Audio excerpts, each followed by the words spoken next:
పాపను పడుకోబెట్టు.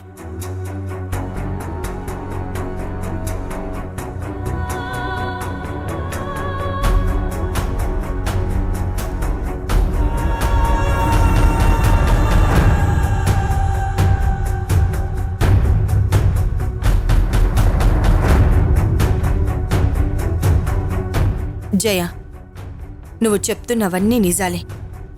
ఇక నుంచి నువ్వు రోజు మాతోనే ఉండాలి. రాత్రిపూట కూడా మీ ఇంటికి వెళ్ళొద్దు. ఇక నుంచి ఈ ఇల్లే మీ ఇల్లనుకో. అట కుదరదే తల్లి. నేను రోజు మా గుడానికి పోవాలా? రోజు ఆ కొండదేవరికి పూజలు చెయ్యాలా?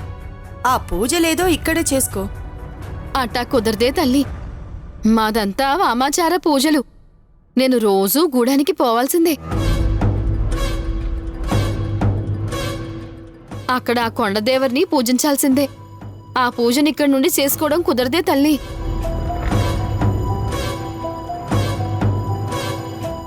సరే అండి, మీరు రోజు వచ్చేళ్ళండి. ఇప్పటికి నీకు నమ్మకం కుదిరినాదా అయ్యా? క్షమించండమ్మా, మీ గురించి తెలియక నేను ఏదేదో మాట్లాడేశాను.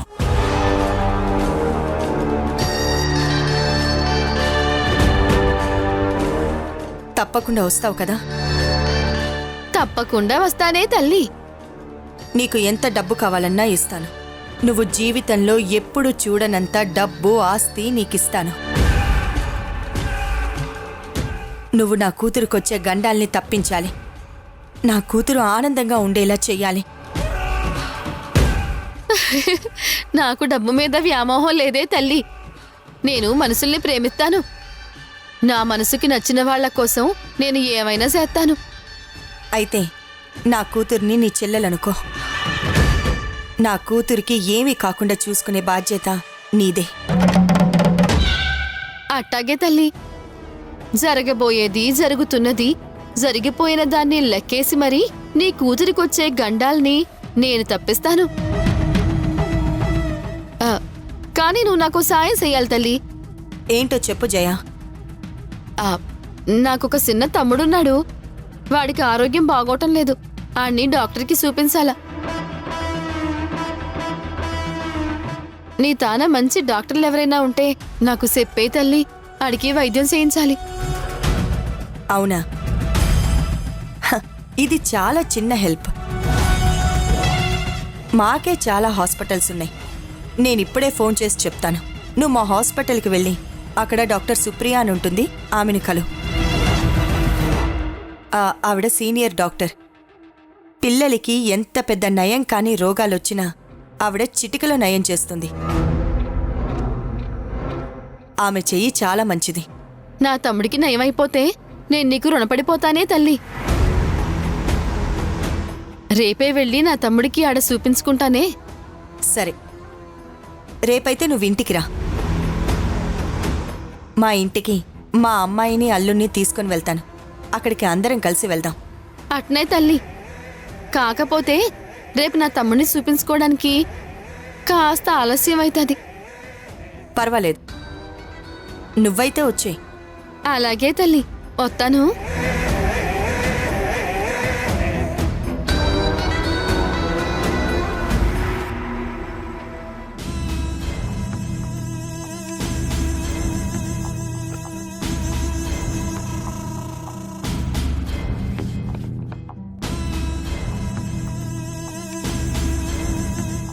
ఏంటి ఇందాకటి నుంచి హాల్లో అటు ఇటు తిరుగుతూనే ఉన్నావు? వాకింగ్ చేస్తున్నావా?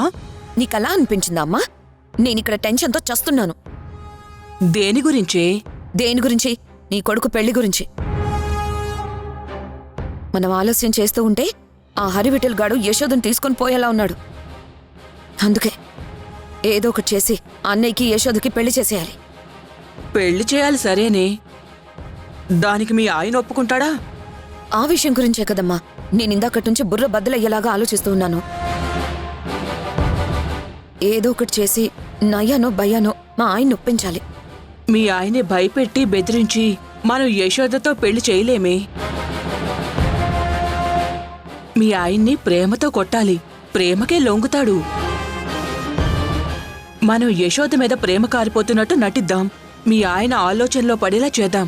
అప్పుడే కొద్దిగో గొప్పో ఈ పెళ్లి కొప్పుకోవడానికి ఛాన్స్ ఉంది. అలాగే అమ్మా. ఇప్పుడు ఎలాగో భోజనానికి వస్తాడు కదా, అప్పుడు మాట్లాడదాం.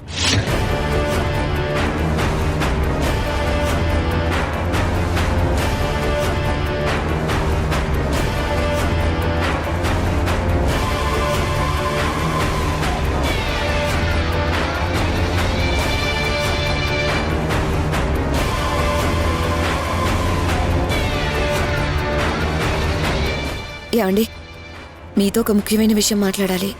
చెప్పు దేవకి. నగలు చీరలు ఏమైనా కొనుక్కోవాలా? ముఖ్యమైన విషయం అంటే నగలు చీరలు అంటారేంటి? నీకంతకన్నా ముఖ్యమైన విషయం ఏముంటుంది? అందుకే అలా అన్నాను. నేను మాట్లాడేది నగలు చీరల గురించి కాదు, మా అన్నయ్య పెళ్లి గురించి. అవునా? ఏదైనా మంచి సంబంధం వచ్చిందా ఏంటి? సంబంధం ఎప్పుడో వచ్చింది, మీకే కనిపించడం లేదు. ఎప్పుడో రావడం ఏంటి? ఏం మాట్లాడుతున్నావు? కాస్త అర్థమయ్యేలా మాట్లాడు.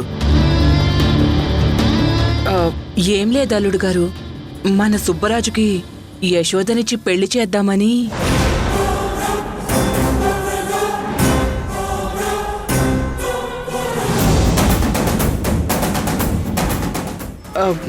ఇది దేవకి ఆలోచన, నా ఆలోచన కాదు.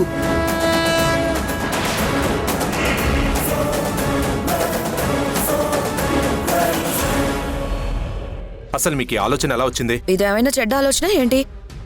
యశోదకంటూ ఎవరూ లేరు. ఆ అమ్మాయి పెళ్ళిడికొచ్చింది. పాపం చాలా కష్టాల్లో ఉంది. ఒక బిడ్డకి తల్లి తన బిడ్డ కోసం వెతుకుతూ ఉంది. అలాంటి అమ్మాయిని బయట ఎవరైనా ఎందుకు చేసుకుంటారు చెప్పండి? మరి మీరెందుకు చేసుకోవాలనుకుంటున్నారు? ఆ అమ్మాయికి మీకు కావాల్సినట్లు కోట్లాస్తి కూడా ఏం లేదు కదా. ఆస్తిదేముంది అల్లుడు గారు, ఈ రోజు ఉంటుంది రేపు పోతుంది. గుణం ముఖ్యం. గుణం ఉంటే అదే కోట్ల ఆస్తితో సమానం. పైగా మీరు సొంత చెల్లెల్లా ఫీల్ అవుతున్నారు. మన నిక్కీ బుడ్డది కూడా అత్త అత్త అంటూ వెనకే తిరుగుతుంది. అంతెందుకు, సుబ్బరాజుకు కూడా ఆ అమ్మాయి ప్రెగ్నెంట్ అయి డెలివరీ అయినా కూడా అలాంటి పట్టింపులేమీ లేవు. అన్నిటికీ మించి దేవకి కూడా చాలా బాగా నచ్చింది. నాకు కూడా బాగా నచ్చింది. అందుకే మేము బయట సంబంధాలు చూడకుండా యశోదనిచ్చి పెళ్లి చేస్తే యశోద కూడా హాయిగా మనందరితో కలిసి ఉంటుంది కదా. జరిగిన కథ మొత్తం మర్చిపోతుందని మా చిన్న ఆలోచన.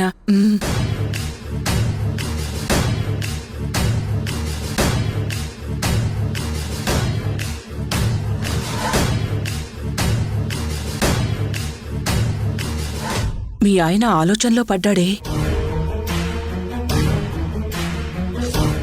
ఇప్పుడే ఇన్ని లాక్ చేస్తే మంచిదమ్మా. ఏంటల్లుడు గారు, ఏం మాట్లాడరు? అత్తయ్య, నేను ఒక మాట అంటాను, తప్పుగా అనుకోకండి. అస్సలు బాధపడకండి. ఏంటల్లుడు గారు అది? మీ అబ్బాయి ఏం చేస్తున్నాడో మీకు తెలుసా? ఫిష్ ఎక్స్పోర్ట్స్ బిజినెస్ చేస్తున్నాడు కదండి, మీకెన్నిసార్లు చెప్పాలి? ఏ రోజైనా మీ అన్నయ్య ఆ బిజినెస్ గురించి ఫోన్లో మాట్లాడడం గానీ మీతో చర్చించడం గానీ నేనైతే ఎప్పుడు చూడలేదు. ఆ విషయం పక్కన పెడితే మీ వాడి ఆఫీస్ ఎక్కడుంది, ఎవరితో డీల్ చేస్తున్నాడు, కనీసం అది కూడా ఇన్ఫర్మేషన్ ఎవ్వరి దగ్గర లేదు. నిజంగా మీరు చెప్పినట్లుగా మీ వాడు ఫిష్ ఎక్స్పోర్ట్ బిజినెస్ చేస్తుంటే ఆఫీస్ ఎక్కడో చెప్పండి, నేను ఇప్పుడే వెళ్తాను.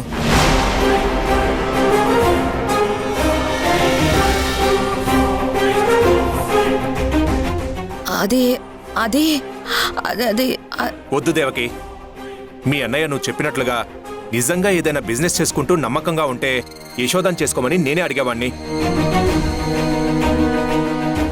కానీ మీ అన్నయ్య మీద నాకు నమ్మకం లేదు. తెలిసి తెలిసి ఒక ఆడపిల్ల జీవితాన్ని నేను నాశనం చేయలేను. నేను నీకు గతంలోనే చెప్పాను, మీరు చెప్పే దాంట్లో నిజం ఎంతుందో తెలీదు. మీ అన్నయ్య చెప్పే దాంట్లో 100% అబద్ధాలే ఉంటాయి. అది నాకు తెలుసు. దయచేసి ఈ టాపిక్ని ఇంతటితో వదిలేస్తే మంచిది.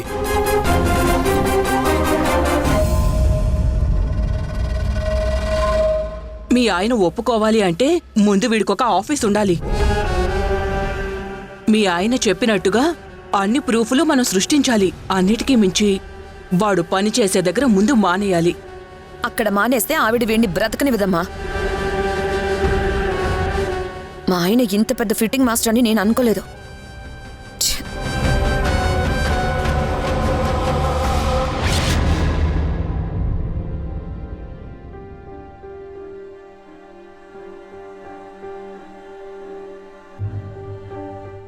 యశోద తన జీవితం గురించి ఆలోచించకుండా నలుగురు ఏమనుకుంటారో, మా అమ్మ ఏమనుకుంటుందో అనే ఆలోచిస్తుంది. అలా కాకుండా నా మనసును ఒక్కసారి అర్థం చేసుకోవడం మొదలు పెడితే తన మీద నాకు ఎంత ప్రేముందో తనకు అర్థం అవుతుంది. యశోద ఆ ప్రయత్నం అస్సలు చేయట్లేదు. యశోద పెళ్లి కొప్పుకుంటే తనని పెళ్లి చేసుకోవాలి. తను ఇన్ని రోజులు పడిన కష్టాలు బాధలు చాలు. ఇక నుంచి తన నేను సంతోషంగా చూసుకోవాలి.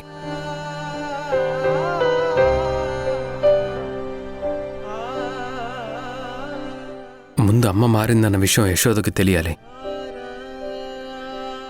నేను ముందు చేయాల్సిన పని అమ్మకు అర్థమయ్యేలా చెప్పడం, అమ్మని మార్చడం. యశోద పట్ల అమ్మకున్న అభిప్రాయం తప్పు అని నిరూపించడం. ఇవన్నీ చేస్తే ఖచ్చితంగా యశోద నా ప్రేమని అర్థం చేసుకుంటుంది, నా జీవితంలోకి రావడానికి ఒప్పుకుంటుంది.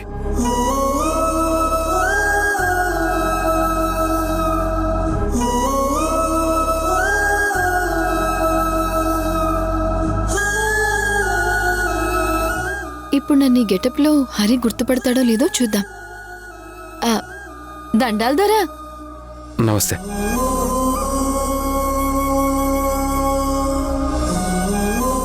కుర్రో కుర్రు కొండ దేవర పలుకు.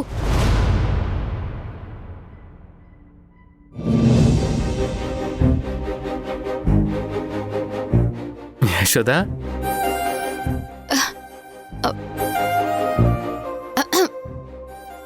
అలా ఎలా గుర్తుపట్టేశావు హరి? నువ్వే గెటప్ వేసుకున్నా నేను గుర్తుపడతాను.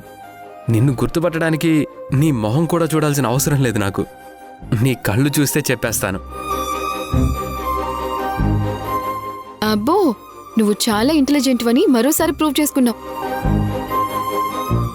సరే, ముందు మనం ఇక్కడి నుంచి వెళ్ళాలి. ఎవరన్నా చూస్తే ప్రమాదం. పద.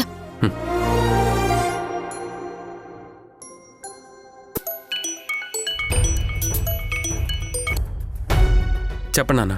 హరి, ఎక్కడున్నావు? బయటున్నా నాన్న. నువ్వు ఎక్కడున్నా సరే ఉన్న పలంగా ఇంటికి రా. ఏమైంది నాన్న?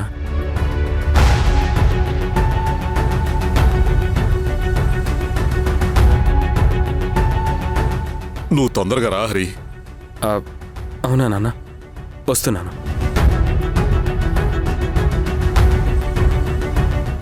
ఏమైంది హరి?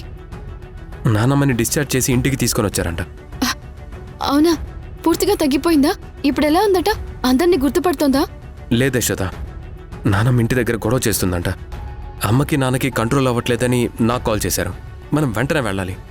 వెళ్దాం హరి. కానీ ఇప్పుడు నేను ఈ అవతారంలో ఉన్నాను కదా. ఇలా వచ్చానంటే అత్తయ్య నన్ను ఇంకెన్ని మాటలు అంటుందో. నేనున్నాను కదా, ఏమీ అనదులే. ఇంటికి వెళ్ళగానే తీసేద్దు గాని. సరే.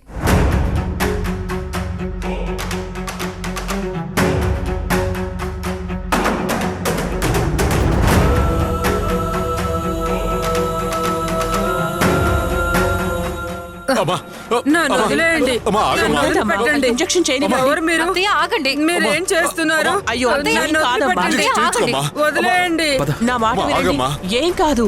అత్తయ్య, మా మాట వినండి. అమ్మా, ఉండండి అమ్మా. నా మాట నన్ను వినండి. వదిలిపెట్టండి. ఏం ఇంజెక్షన్ కావాలి? చేయించుకోమ్మా. మీకేం నా కాదు. మాట వినమ్మా. ఇంజెక్షన్ చేయించుకోండి. నన్ను వదిలిపెట్టండి. చేయండి, డాక్టర్. నేను పిచ్చిదాన్ని కాదు. అమ్మమ్మ, నేను వచ్చేసానుగా. యశోదను వచ్చేసాను.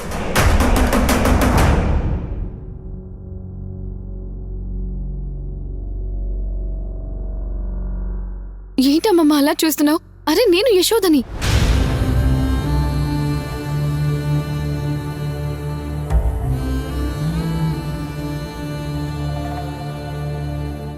నీకేం పర్వాలేదు, నేను ఇప్పుడు వచ్చేసానుగా. ఆ ఇంజెక్షన్ వేయించుకో.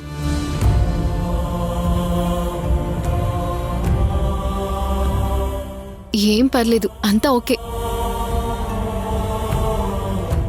యశోదా, ఎక్కడికి వెళ్ళిపోయావమ్మా? నువ్వు మళ్ళీ రావని చెప్పారు. మీ నాన్నకు బాలేదని చెప్పారు. నువ్వు ఎక్కడికి వెళ్ళిపోయావు? అవునమ్మమ్మ, మా నాన్నకి బాలేదు. మా నాన్నని చూసి నువ్వు నన్ను అడుగుతున్నావని హరివిటలొచ్చి నీ పరిస్థితి ఇలా ఉందని చెప్పి నన్ను తీసుకొచ్చాడు. సరే, ఇంకెక్కడికి వెళ్ళకు. వీళ్ళందరూ నాకు సూదులు వేస్తున్నారు, టాబ్లెట్లు మింగిస్తున్నారు.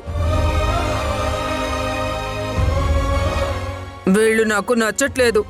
నన్ను వదిలిపెట్టి ఎక్కడికి వెళ్ళకు యశోదా. నువ్వు ఒక్కదానివే మంచిదానివి. ఈవిడ్ని కంట్రోల్ చేయడం ఎవరి వల్ల అవడం లేదు. ఇలాగే భయంతో ఎవరికి ఏ హాని కలగజేస్తుందో తెలియడం లేదు. అలాగే తనని తాను ఎంత గాయపరచుకోవడానికైనా తను సిద్ధపడుతుంది. కాబట్టి తనని మీరు కంటికి రెప్పలా చూసుకుంటూ తన దగ్గరే ఉంటే మంచిది. నేనిక్కడే ఉండి చూసుకోవడం అంటే కష్టం మేడం. కావాలంటే అప్పుడప్పుడు వచ్చి వెళ్తుంటాను. నాకు కొన్ని ముఖ్యమైన పనులున్నాయి. అమ్మమ్మ దగ్గరే ఉంటే ఆ పనులేమీ జరగవు. అవి నా లైఫ్లో ఎంతో ఇంపార్టెంట్ మేడం. ఆహా, నువ్వు వెలగబెట్టే రాజకార్యాలేమున్నాయమ్మా? మా కర్మకాలి మా అత్తయ్య నిన్ను కలవరిస్తోంది. లేకపోతే నిన్ను మా ఇంటి మెట్లు కూడా ఎక్కనిచ్చేదాన్ని కాదు. అసలు నిన్ను ఇంట్లోకి రానిస్తాను అనుకున్నావా? అంతా మా కర్మ. అయినా ఇప్పటి వరకు వేసిన వేషాలు చాలవా? ఇప్పటి వరకు నువ్వు చేసిన ఘనకార్యాలు చాలవా? మళ్ళీ ఇప్పుడు కొత్తగా ఇంకేమైనా చెయ్యాలా? అయినా మళ్ళీ ఈ కొత్త వేషం ఏంటే? అమ్మా,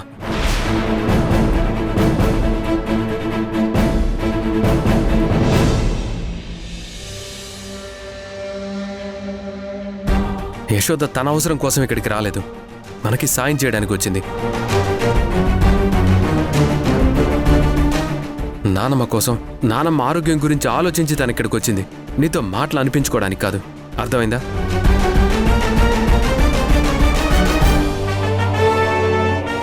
నానమ్మ కంగారు పడకుండా, నానమ్మ ఏ గోల చేయకుండా నువ్వు చూసుకోగలనంటే చెప్పు. ఇప్పుడే నేను యశోదని బయటికి పంపించేస్తాను. చెప్పు, చూసుకోగలవా?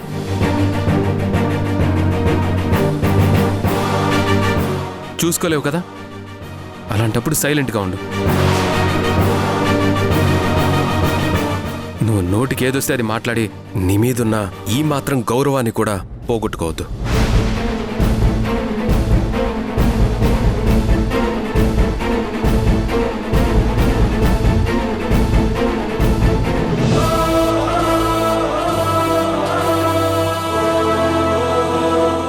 ఉదయం నుంచి మా అమ్మ ఏమీ తినట్లేదు, తాగట్లేదమ్మా యశోదా.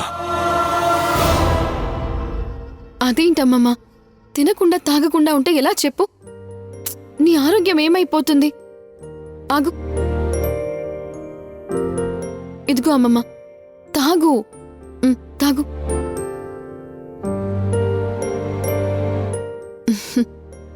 తాగమ్మమ్మా, తాగు.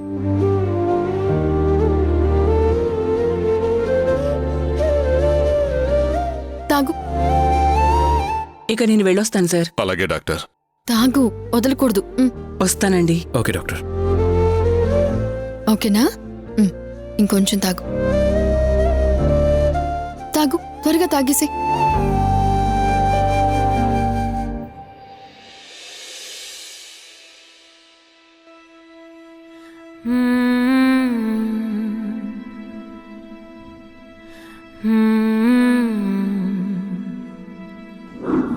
ఇక నుంచి నువ్వు రోజు మాతోనే ఉండాలి.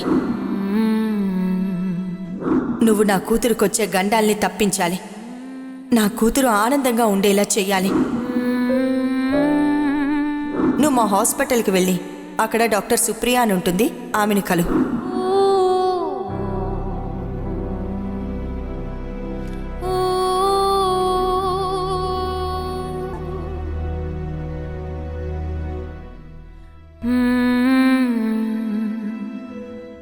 రేపు ఉదయాన్నే హాస్పిటల్కి వెళ్ళాలి. ఊర్మిళకి అనుమానం రాకుండా బన్యని తీసుకుని వెళ్తాను.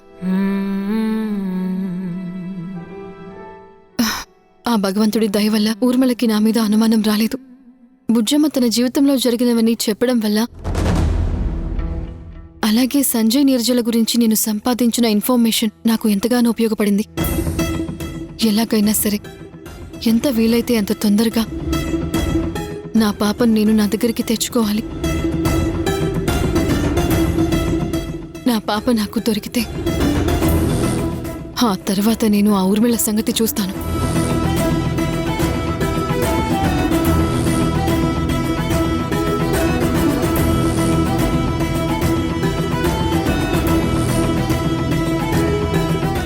అత్త అత్త అత్త, మనం ఒక గేమ్ ఆడుకుందామా?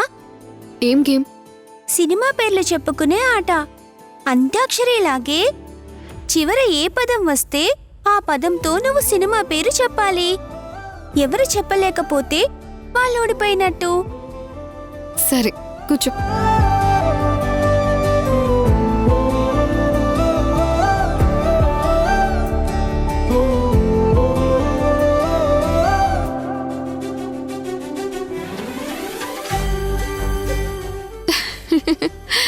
సరే.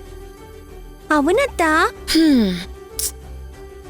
నీకు వేళపాల అంటూ ఏమీ ఉండదా? ఎప్పుడు చూడు ఏవో ఆటలు పాటలు గోలగోల చేయడం తప్ప. అత్త కొంచెం డిస్టర్బ్డ్గా ఉంది, నువ్వు తనని విసిగించుకో.